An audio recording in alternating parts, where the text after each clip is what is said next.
英語聞き流しリスニング、英語テキストと MP3 音声ダウンロードはホームページからご利用いただけます。88thpp.com 88thpp.com Part 2. Heidi makes use of her experience. 15. Preparations for a journey. The kind doctor who had sent Heidi home to her beloved mountains was approaching the Seesman residence on a sunny day in September. Everything about him was bright and cheerful, but the doctor did not even raise his eyes from the pavement to the blue sky above. His face was sad and his hair had turned very gray since spring. A few months ago the doctor had lost his only daughter, who had lived with him since his wife's early death. The blooming girl had been his only joy, and since she had gone from him the ever-cheerful doctor was bowed down with grief. When Sebastian opened the door to the physician he bowed very low, for the doctor made friends wherever he went. "I am glad you have come, doctor," Mr. Seesman called to his friend as he entered. "Please let us talk over this trip to Switzerland again. Do you still give the same advice, now that Clara is so much better?" "What must I think of you, Seesman?" replied the doctor, sitting down. "I wish your mother was here. Everything is clear to her and things go smoothly then. This is the third time today that you have called me, and always for the same thing." "It is true, it must make you impatient," said Mr. Seesman. Laying his hand on his friend's shoulder, he continued, "I cannot say how hard it is for me to refuse Clara this trip. Haven't I promised it to her and hasn't she looked forward to it for months? She has borne all her suffering so patiently, just because she had hoped to be able to visit her little friend on the Alp. I hate to rob her of this pleasure. The poor child has so many trials and so little change." "But, Seesman, you must do it," was the doctor's answer. When his friend remained silent, he continued, "Just think what a hard summer Clara has had. She never was more ill and we could not attempt this journey without risking the worst consequences. Remember, we are in September now, and though the weather may still be fine on the Alp, it is sure to be very cool. The days are getting short, and she could only spend a few hours up there, if she had to return for the night. It would take several hours to have her carried up from Regatz. You see yourself how impossible it is. I shall come in with you, though, to talk to Clara, and you'll find her sensible. I'll tell you of my plan for next May. First she can go to Regatz to take the baths. When it gets warm on the mountain, she can be carried up from time to time. She'll be stronger then and much more able to enjoy those excursions than she is now. If we hope for an improvement in her condition, we must be extremely cautious and careful, remember that." Mr. Seesman, who had been listening with the utmost submission, now said anxiously, "Doctor, please tell me honestly if you still have hope left for any change?" With shrugging shoulders the doctor replied, "Not very much. But think of me, Seesman. Have you not a child, who loves you and always welcomes you? You don't have to come back to a lonely house and sit down alone at your table. Your child is well taken care of, and if she has many privations, she also has many advantages. Seesman, you do not need to be pitied. Just think of my lonely home." Mr. Seesman had gotten up and was walking round the room, as he always did when something occupied his thoughts. Suddenly he stood before his friend and said, "Doctor, I have an idea. I cannot see you sad any longer. You must get away. You shall undertake this trip and visit Heidi in our stead." The doctor had been surprised by this proposal, and tried to object. But Mr. Seesman was so full of his new project that he pulled his friend with him into his daughter's room, not leaving him time for any remonstrances. Clara loved the doctor, who had always tried to cheer her up on his visits by bright and funny tales. She was sorry for the change that had come over him and would have given much to see him happy again. When he had shaken hands with her, both men pulled up their chairs to Clara's bedside. Mr. Seesman began to speak of their journey and how sorry he was to give it up. Then he quickly began to talk of his new plan. Clara's eyes had filled with tears. But she knew that her father did not like to see her cry, and besides she was sure that her papa would only forbid her this pleasure because it was absolutely necessary to do so. So she bravely fought her tears and caressing the doctor's hand, said, "Oh please, doctor, do go to Heidi, then you can tell me all about her, and can describe her grandfather to me, and Peter, with his goats, I seem to know them all so well. Then you can take all the things to her that I had planned to take myself. Oh please doctor, go, and then I'll be good and take as much cod liver oil as ever you want me to." Who can tell if this promise decided the doctor? At any rate he answered with a smile, "Then I surely must go, Clara, for you will get fat and strong, as we both want to see you. Have you settled yet when I must go?" "Oh, you had better go tomorrow morning, doctor," Clara urged. "She is right," the father assented, "the sun is shining and you must not lose any more glorious days on the Alp." The doctor had to laugh. Why don't you chide me for being here still? I shall go as quickly as I can, Seaman. Clara gave many messages to him for Heidi. She also told him to be sure to observe everything closely, so that he would be able to tell her all about it when he came back. The things for Heidi were to be sent to him later, for Miss Rottenmeier, who had to pack them, was out on one of her lengthy wanderings about town. The doctor promised to comply with all Clara's wishes and to start the following day. Clara rang for the maid and said to her, when she arrived, "Please, Tinette, pack a lot of fresh, soft coffee cake in this box." A box had been ready for this purpose many days. When the maid was leaving the room she murmured, "That's a silly bother." Sebastian, who had happened to overhear some remarks, asked the physician when he was leaving to take his regards to the little miss, as he called Heidi. With a promise to deliver this message, the doctor was just hastening out, when he encountered an obstacle. Miss Rottenmeier, who had been obliged to return from her walk on account of the strong wind, was just coming in. She wore a large cape, which the wind was blowing about her like two full sails. Both had retreated politely to give way to each other. Suddenly the wind seemed to carry the housekeeper straight towards the doctor, who had barely time to avoid her. This little incident, which had ruffled Miss Rottenmeier's temper very much, gave the doctor occasion to soothe her, as she liked to be soothed by this man, whom she respected more than anybody in the world. Telling her of his intended visit, he entreated her to pack the things for Heidi as only she knew how. Clara had expected some resistance from Miss Rottenmeier about the packing of her presents. What was her surprise when this lady showed herself most obliging, and immediately, on being told, brought together all the articles. First came a heavy coat for Heidi, with a hood, which Clara meant her to use on visits to the grandmother in the winter.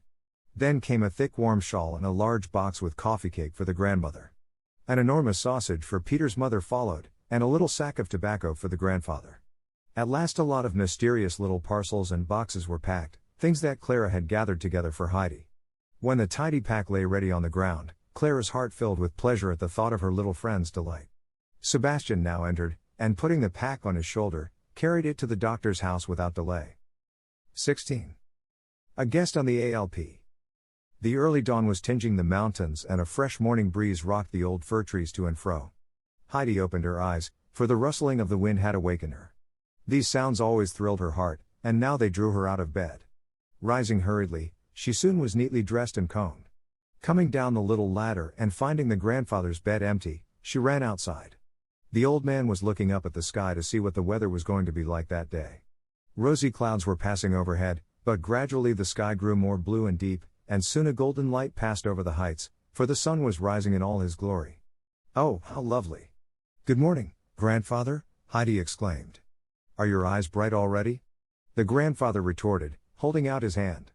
Heidi then ran over to her beloved fir trees and danced about, while the wind was howling in the branches.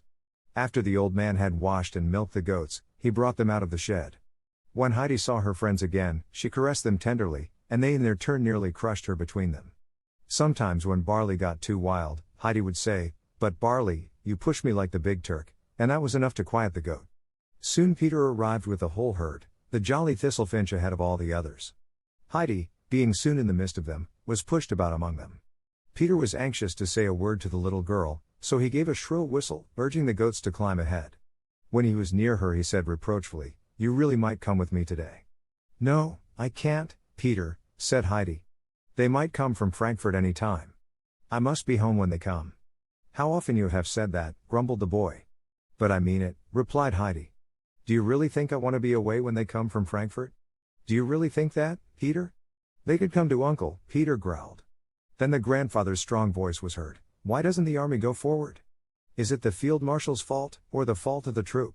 Peter immediately turned about and led his goats up the mountain without more ado.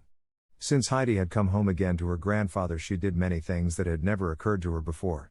For instance, she would make her bed every morning, and run about the hut, tidying and dusting.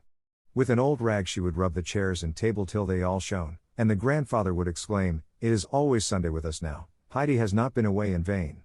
On this day after breakfast, when Heidi began her self-imposed task, it took her longer than usual, for the weather was too glorious to stay within. Over and over again a bright sunbeam would tempt the busy child outside. How could she stay indoors, when the glistening sunshine was pouring down and all the mountains seemed to glow? She had to sit down on the dry, hard ground and look down into the valley and all about her. Then, suddenly remembering her little duties, she would hasten back.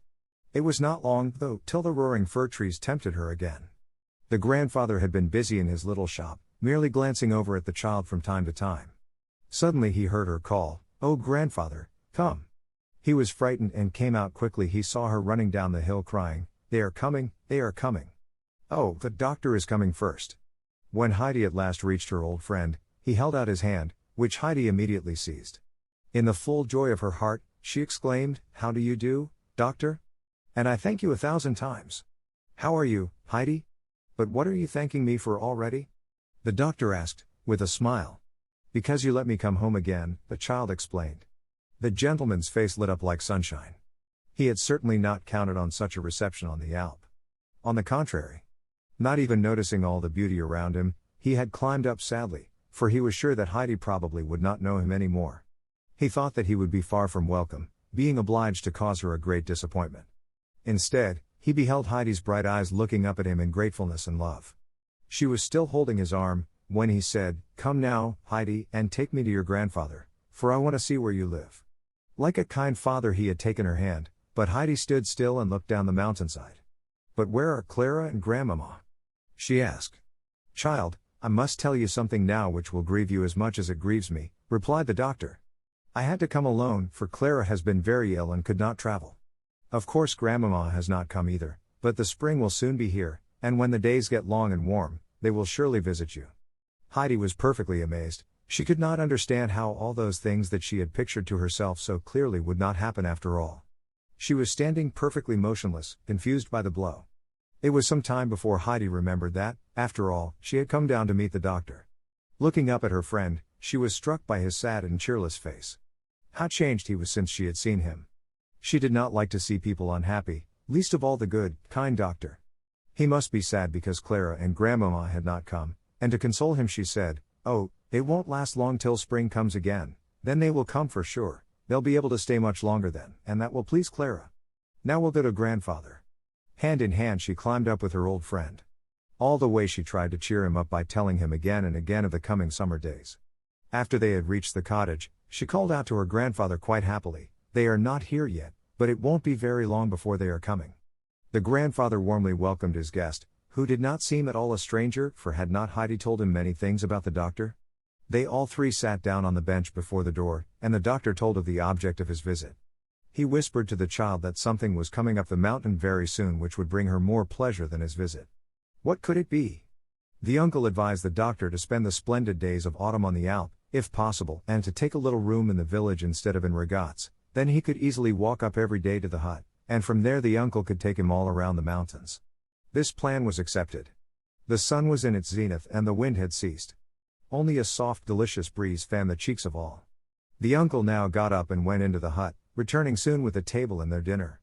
"Go in, Heidi, and set the table here. I hope you will excuse our simple meal," he said, turning to his guest. "I shall gladly accept this delightful invitation. I am sure that dinner will taste good up here," said the guest, looking down over the sun-bathed valley. Heidi was running to and fro, for it gave her great joy to be able to wait on her kind protector. Soon the uncle appeared with the steaming milk, the toasted cheese, and the finely sliced, rosy meat that had been dried in the pure air. The doctor enjoyed his dinner better than any he had ever tasted. "Yes, we must send Clara up here. How she could gather strength," he said. "If she would have an appetite like mine today, she couldn't help getting nice and fat." At this moment a man could be seen walking up with a large sack on his shoulders. Arriving on top, he threw down his load, breathing in the pure, fresh air. Opening the cover, the doctor said, "This has come for you from Frankfurt, Heidi. Come and look what is in it." Heidi timidly watched the heap, and only when the gentleman opened the box with the cakes for the grandmother she said joyfully, "Oh, now grandmother can eat this lovely cake." She was taking the box and the beautiful shawl on her arm and was going to race down to deliver the gifts, when the men persuaded her to stay and unpack the rest. What was her delight at finding the tobacco and all the other things? The men had been talking together, when the child suddenly planted herself in front of them and said, "These things have not given me as much pleasure as the dear doctor's coming." Both men smiled. When it was near sunset, the doctor rose to start on his way down. The grandfather, carrying the box, the shawl and the sausage, and the guest holding the little girl by the hand, they wandered down the mountainside. When they reached Peter's hut, Heidi was told to go inside and wait for her grandfather there. At parting she asked, "Would you like to come with me up to the pasture tomorrow, doctor?" "With pleasure. Goodbye, Heidi," was the reply. The grandfather had deposited all the presents before the door, and it took Heidi long to carry in the huge box and the sausage. The shawl she put on the grandmother's knee. Brigitte had silently watched the proceedings, and could not open her eyes wide enough when she saw the enormous sausage. Never in her life had she seen the like, and now she really possessed it and could cut it herself. "Oh grandmother, don't the cakes please you awfully? Just look how soft they are," the child exclaimed. What was her amazement when she saw the grandmother more pleased with the shawl, which would keep her warm in winter. "Grandmother, Clara has sent you that," Heidi said. "Oh, what kind good people they are to think of a poor old woman like me. I never thought I should ever own such a splendid wrap." At this moment Peter came stumbling in. "The uncle is coming up behind me," and Heidi must that was as far as he got, for his eyes had fastened on the sausage. Heidi, however, had already said goodbye, for she knew what he had meant. Though her uncle never went by the hut any more without stepping in, she knew it was too late today. "Heidi, come, you must get your sleep," he called through the open door. Bidding them all good night, he took Heidi by the hand, and under the glistening stars they wandered home to their peaceful cottage. 17. Retaliation. Early the next morning the doctor climbed up the mountain in company with Peter and his goats. The friendly gentleman made several attempts to start a conversation with the boy, but as answer to his questions he got nothing more than monosyllables. When they arrived on top, they found Heidi already waiting, fresh and rosy as the early dawn. "Are you coming?" asked Peter as usual. "Of course I shall, if the doctor comes with us," replied the child. The grandfather, coming out of the hut, greeted the newcomer with great respect. Then he went up to Peter, and hung on his shoulder the sack, which seemed to contain more than usual that day. When they had started on their way, Heidi kept urging forward the goats, which were crowding about her. When at last she was walking peacefully by the doctor's side, she began to relate to him many things about the goats and all their strange pranks, and about the flowers, rocks and birds they saw. When they arrived at their destination, time seemed to have flown. Peter all the time was sending many an angry glance at the unconscious doctor, who never even noticed it. Heidi now took the doctor to her favorite spot. From there they could hear the peaceful sounding bells of the grazing cattle below. The sky was deep blue, and above their heads the eagle was circling with outstretched wings. Everything was luminous and bright about them, but the doctor had been silent. Suddenly looking up, he beheld Heidi's radiant eyes. "Heidi, it is beautiful up here," he said. "But how can anybody with a heavy heart enjoy the beauty? Tell me." "Oh," exclaimed Heidi, "one never has a sad heart here. One only gets unhappy in Frankfurt." A faint smile passed over the doctor's face. Then he began, "But if somebody has brought his sorrow away with him, how would you comfort him? God in heaven alone can help him." "That is true, child," remarked the doctor. "But what can we do when God himself has sent us the affliction?" After meditating a moment, Heidi replied, "One must wait patiently, for God knows how to turn the saddest things to something happy in the end. God will show us what he is meant to do for us. But he will only do so if we pray to him patiently. I hope you will always keep this beautiful belief, Heidi," said the doctor. Then looking up at the mighty cliffs above, he continued, "Think how sad it would make us not to be able to see all these beautiful things. Wouldn't that make us doubly sad? Can you understand me, child?" A great pain shot through Heidi's breast. She had to think of the poor grandmother. Her blindness was always a great sorrow to the child, and she had been struck with it anew. Seriously she replied, "Oh yes, I can understand it. But then we can read grandmother's songs, they make us happy and bright again." "Which songs, Heidi?" "Oh, those of the sun, and of the beautiful garden, and then the last verses of the long one. Grandmother loves them so that I always have to read them over 3 times, said Heidi. "I wish you would say them to me, child, for I should like to hear them," said the doctor. Heidi, folding her hands, began the consoling verses. She stopped suddenly, however, for the doctor did not seem to listen. He was sitting motionless, holding his hand before his eyes. Thinking that he had fallen asleep, she remained silent. But the verses had recalled his childhood days. He seemed to hear his mother and see her loving eyes, for when he was a little boy she had sung this song to him. A long time he sat there, till he discovered that Heidi was watching him. "Heidi, your song was lovely," he said with a more joyful voice. "We must come here another day and then you can recite it to me again."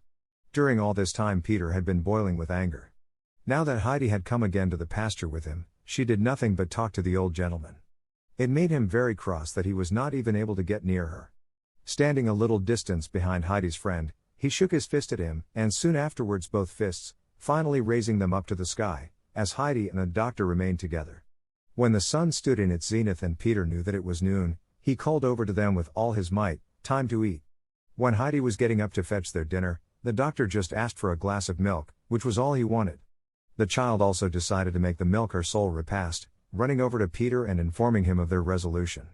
When the boy found that the whole contents of the bag was his, he hurried with his task as never in his life before. But he felt guilty on account of his former anger at the kind gentleman. To show his repentance, he held his hands up flat to the sky, indicating by his action that his fists did not mean anything anymore. Only after that did he start with his feast. Heidi and the doctor had wandered about the pasture till the gentleman had found it time to go. He wanted Heidi to remain where she was, but she insisted on accompanying him. All the way down she showed him many places where the pretty mountain flowers grew, all of whose names she could tell him. When they parted at last, Heidi waved to him. From time to time he turned about, and seeing the child still standing there, he had to think of his own little daughter who used to wave to him like that when he went away from home. The weather was warm and sunny that month. Every morning the doctor came up to the Alp, spending his day very often with the old man.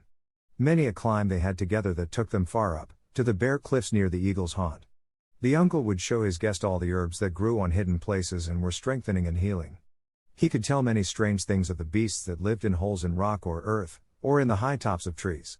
In the evening they would part, and the doctor would exclaim, "My dear friend, I never leave you without having learned something." But most of his days he spent with Heidi. Then the two would sit together on the child's favorite spot, and Peter, quite subdued, behind them. Heidi had to recite the verses, as she had done the first day, and entertain him with all the things she knew. At last the beautiful month of September was over. One morning the doctor came up with a sadder face than usual. The time had come for him to go back to Frankfurt, and great was the uncle's sadness at that news.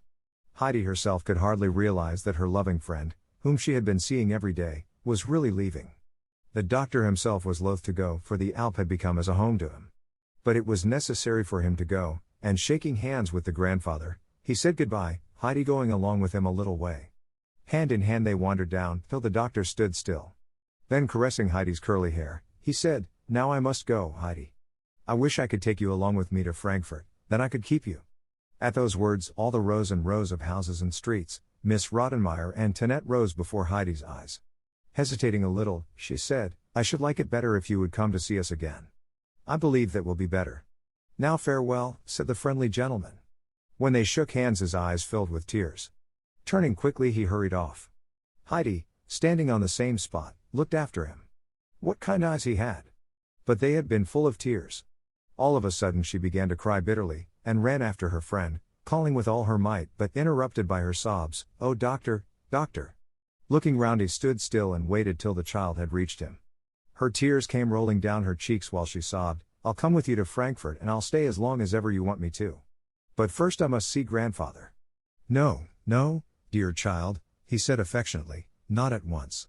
You must remain here, I don't want you to get ill again. But if I should get sick and lonely and ask you to come to me, would you come and stay with me? Can I go away and think that somebody in this world still cares for me and loves me? Yes, I shall come to you the same day, for I really love you as much as grandfather," Heidi assured him, crying all the time. Shaking hands again, they parted. Heidi stayed on the same spot, waving her hand and looking after her departing friend till he seemed no bigger than a little dot. Then he looked back a last time at Heidi and the sunny Alp, muttering to himself, "It is beautiful up there.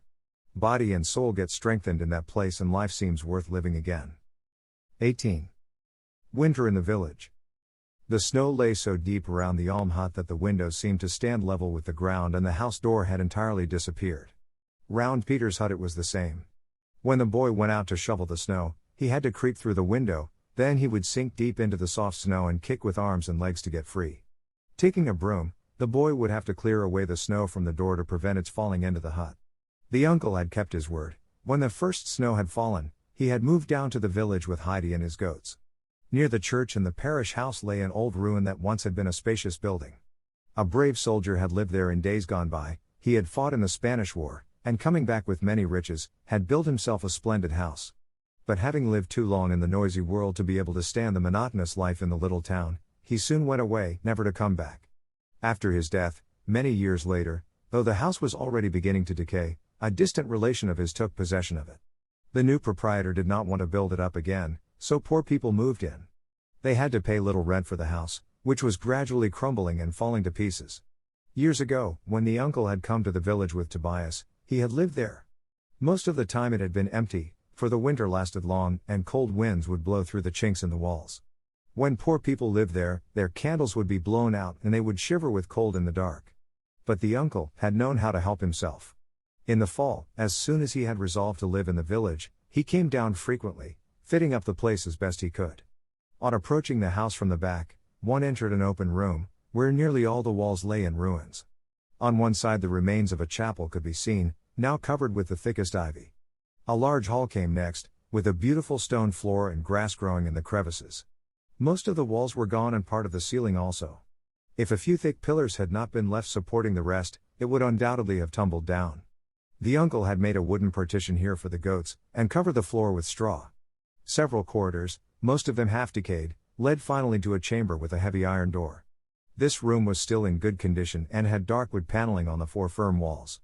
In one corner was an enormous stove, which nearly reached up to the ceiling. On the white tiles were painted blue pictures of old towers surrounded by high trees, and of hunters with their hounds. There also was a scene with a quiet lake, where, under shady oak trees, a fisherman was sitting. Around the stove a bench was placed. Heidi loved to sit there, and as soon as she had entered their new abode, she began to examine the pictures. Arriving at the end of the bench, she discovered a bed, which was placed between the wall and the stove. "Oh, grandfather, I have found my bedroom," exclaimed the little girl. "Oh, fine it is. Where are you going to sleep?" "Your bed must be near the stove, to keep you warm," said the old man. "Now come and look at mine." With that the grandfather led her into his bedroom. From there a door led into the hugest kitchen Heidi had ever seen. With a great deal of trouble the grandfather had fitted up this place. Many boards were nailed across the walls and the door had been fastened with heavy wires, for beyond, the building lay in ruins. Thick underbrush was growing there, sheltering thousands of insects and lizards. Heidi was delighted with her new home, and when Peter arrived next day, she did not rest till he had seen every nook and corner of the curious dwelling place. Heidi slept very well in her chimney corner, but it took her many days to get accustomed to it. When she woke up in the morning and could not hear the fir trees roar, she would wonder where she was. Was the snow too heavy on the branches? Was she away from home? But as soon as she heard her grandfather's voice outside, she remembered everything and would jump merrily out of bed. After 4 days had gone by, Heidi said to her grandfather, "I must go to grandmother now, she has been alone so many days." But the grandfather shook his head and said, "You can't go yet, child. The snow is fathoms deep up there and is still falling. Peter can hardly get through. A little girl like you would be snowed up and lost in no time. Wait a while till it freezes and then you can walk on top of the crust." Heidi was very sorry, but she was so busy now that the days flew by. Every morning and afternoon she went to school, eagerly learning whatever was taught her. She hardly ever saw Peter there, for he did not come very often. The mild teacher would only say from time to time, "It seems to me, Peter is not here again. School would do him good, but I guess there is too much snow for him to get through." But when Heidi came home towards evening, Peter generally paid her a visit. After a few days the sun came out for a short time at noon, and the next morning the whole Alp glistened and shone like crystal. When Peter was jumping as usual into the snow that morning, he fell against something hard, and before he could stop himself he flew a little way down the mountain. When he had gained his feet at last, he stamped upon the ground with all his might. It really was frozen as hard as stone.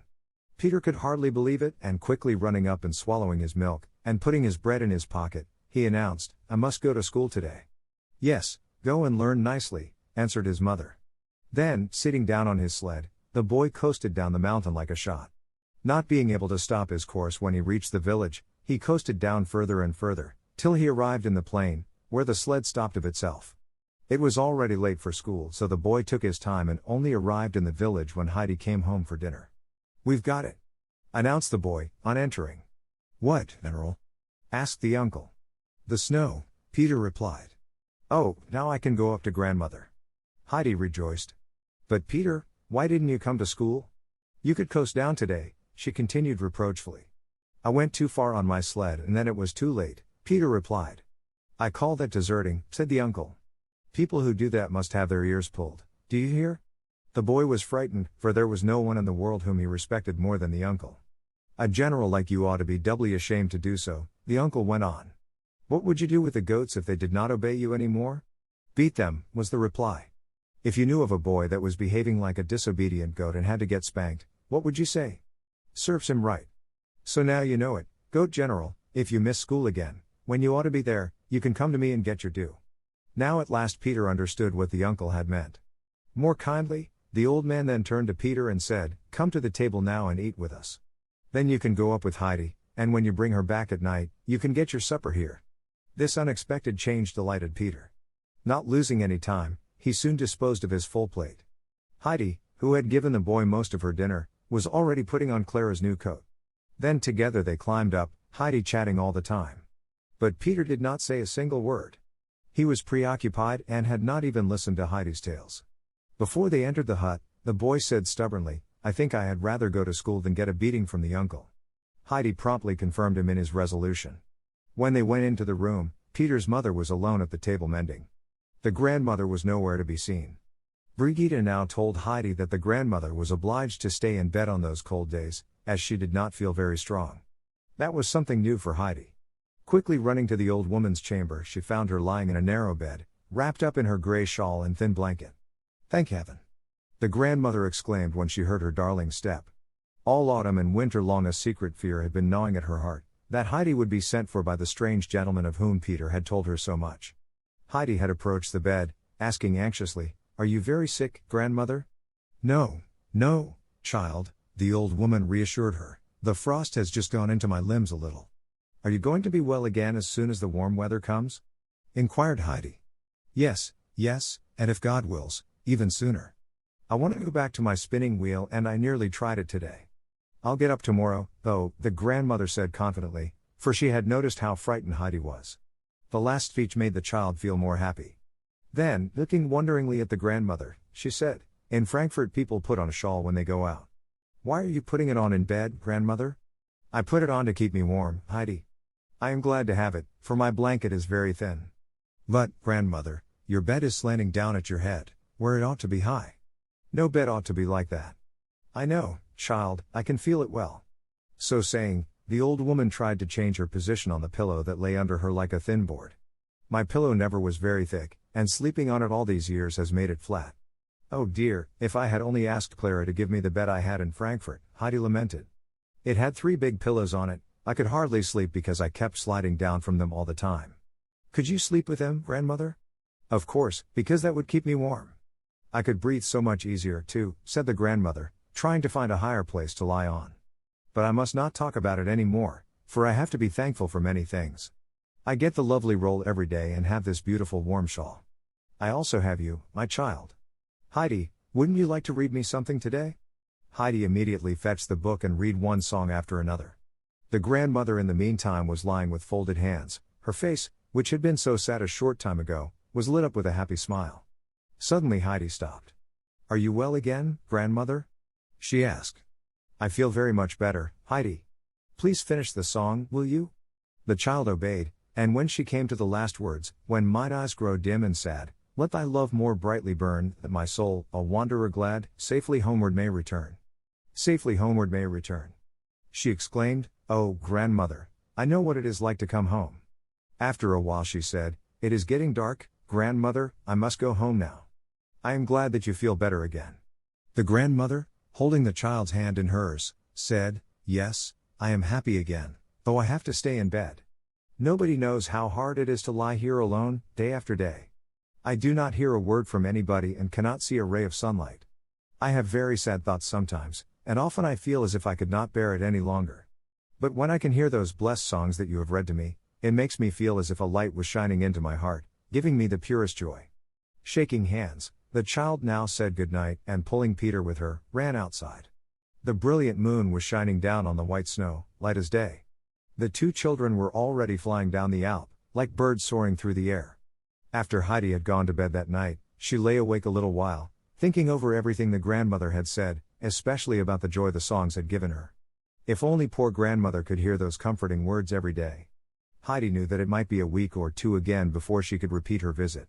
The child became very sad when she thought how uncomfortable and lonely the old woman would be. Was there no way for help? Suddenly Heidi had an idea, and it thrilled her so that she felt as if she could not wait till morning came to put her plan in execution. But in her excitement she had forgotten her evening prayer, so sitting up in bed, she prayed fervently to God. Then, falling back into the fragrant hay, she soon slept peacefully and soundly till the bright morning came. 19. Winter still continues. Peter arrived punctually at school next day. He had brought his lunch with him in a bag, for all the children that came from far away ate in school, while the others went home. In the evening Peter as usual paid his visit to Heidi. The minute he opened the door she ran up to him, saying, "Peter, I have to tell you something." "Say it," he replied. "You must learn to read now," said the child. "I have done it already." Yes, Peter, but I don't mean it that way," Heidi eagerly proceeded. "You must learn so that you really know how afterwards." "I can't," Peter remarked. "Nobody believes you about that anymore, and I won't either," Heidi said resolutely. "When I was in Frankfurt, Grandmama told me that it wasn't true and that I shouldn't believe you." Peter's astonishment was great. "I'll teach you, for I know how. When you have learnt it, you must read 1 or 2 songs to grandmother every day." "I shan't," grumbled the boy. This obstinate refusal made Heidi very angry. With flaming eyes she planted herself before the boy and said, "I'll tell you what will happen if you don't want to learn. Your mother has often said that she'll send you to Frankfurt. Clara showed me the terrible, large boys' school there, where you'll have to go. You must stay there till you are a man, Peter. You mustn't think that there is only one teacher there, and such a kind one as we have here. No, indeed. There are whole rows of them, and when they are out walking they have high black hats on their heads. I saw them myself, when I was out driving." Cold shivers ran down Peter's back. "Yes, you'll have to go there, and when they find out that you can't read or even spell, they'll laugh at you." "I'll do it," said Peter, half angry and half frightened. "Oh, I am glad. Let us start right away," said Heidi joyfully, pulling Peter over to the table. Among the things that Clara had sent, Heidi had found a little book with the A, B, C and some rhymes. She had chosen this for the lessons. Peter, having to spell the first rhyme, found great difficulty, so Heidi said, "I'll read it to you, and then you'll be able to do it better. Listen, if A, B, C you do not know, before the school board you must go." "I won't go," said Peter stubbornly. "Where?" "Before the court. Hurry up and learn the 3 letters, then you won't have to." Peter, beginning again, repeated the 3 letters till Heidi said, "Now you know them." Having observed the good result of the first rhyme, she began to read again. D, E, F you then must read, or of misfortune take good heed. If H, I, J, K are forgot, adversity is on the spot. Who over L and M doth stumble, must pay a penance and feel humble. There's trouble coming, if you knew, you'd quickly learn N, O, P, Q, if still you halt on R, S, T, you'll suffer for it speedily." Heidi, stopping, looked at Peter, who was so frightened by all these threats and mysterious horrors that he sat as still as a mouse. Heidi's tender heart was touched, and she said comfortingly, "Don't be afraid, Peter, if you come to me every day, you'll soon learn all the letters and then those things won't happen. But come every day, even when it snows. Promise." Peter did so and departed. Obeying Heidi's instructions, he came daily to her for his lesson. Sometimes the grandfather would sit in the room, smoking his pipe, often the corners of his mouth would twitch as if he could hardly keep from laughing. He generally invited Peter to stay to supper afterwards, which liberally rewarded the boy for all his great exertions. Thus the days passed by. In all this time Peter had really made some progress, though the rhymes still gave him difficulty. When they had come to you, Heidi read, "Whoever mixes U and V, will go where he won't want to be."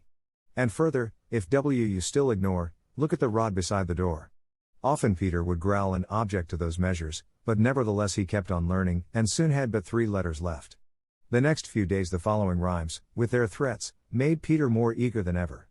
If you the letter X forget, for you no supper will be set. If you still hesitate with Y, for shame you'll run away and cry. When Heidi read the last, and he who makes his Z with blots, must journey to the Hottentots, Peter sneered, "Nobody even knows where they are." "I am sure grandfather does," Heidi retorted, jumping up. "Just wait 1 minute and I shall ask him. He is over with the parson," and with that she had opened the door. "Wait!" shrieked Peter in great alarm, for he saw himself already transported to those dreadful people. "What is the matter with you?" said Heidi, standing still. "Nothing, but stay here. I'll learn," he blubbered. But Heidi, wanting to know something about the Hottentots herself, could only be kept back by piteous screams from Peter. So at last they settled down again, and before it was time to go, Peter knew the last letter, and had even begun to read syllables. From this day on he progressed more quickly. It was 3 weeks since Heidi had paid her last visit to the grandmother, for much snow had fallen since. One evening, Peter, coming home, said triumphantly, "I can do it." "What is it you can do, Peter?" asked his mother, eagerly. "Read." What, is it possible? Did you hear it, grandmother? Exclaimed Brigitte. The grandmother also was curious to learn how this had happened. I must read a song now, Heidi told me to, Peter continued. To the women's amazement, Peter began. After every verse his mother would exclaim, who would have ever thought it? While the grandmother remained silent. One day later, when it happened that it was Peter's turn to read in school, the teacher said, Peter, must I pass you by again, as usual? Or do you want to try I shall not say to read, but to stammer through a line? Peter began and read 3 lines without stopping. In dumb astonishment, the teacher, putting down his book, looked at the boy. What miracle has happened to you? He exclaimed. For a long time I tried to teach you with all my patience, and you were not even able to grasp the letters, but now that I had given you up as hopeless, you have not only learned how to spell, but even to read. How did this happen, Peter? It was Heidi, the boy replied. In great amazement, the teacher looked at the little girl. Then the kind man continued, I have noticed a great change in you, Peter. You used to stay away from school, sometimes more than a week, and lately you have not even missed a day. Who has brought about this change? The uncle. Every evening now Peter on his return home read one song to his grandmother, but never more. To the frequent praises of Brigitte, the old woman once replied, I am glad he has learnt something, but nevertheless I am longing for the spring to come. Then Heidi can visit me, for when she reads, the verses sound so different. I cannot always follow Peter, and the songs don't thrill me the way they do when Heidi says them. And no wonder. For Peter would often leave out long and difficult words, what did 3 or 4 words matter? So it happened sometimes that there were hardly any nouns left in the hymns that Peter read. 次回のこの物語の最終回はホームページよりお聞きいただけます。ポッドキャストでは配信されません。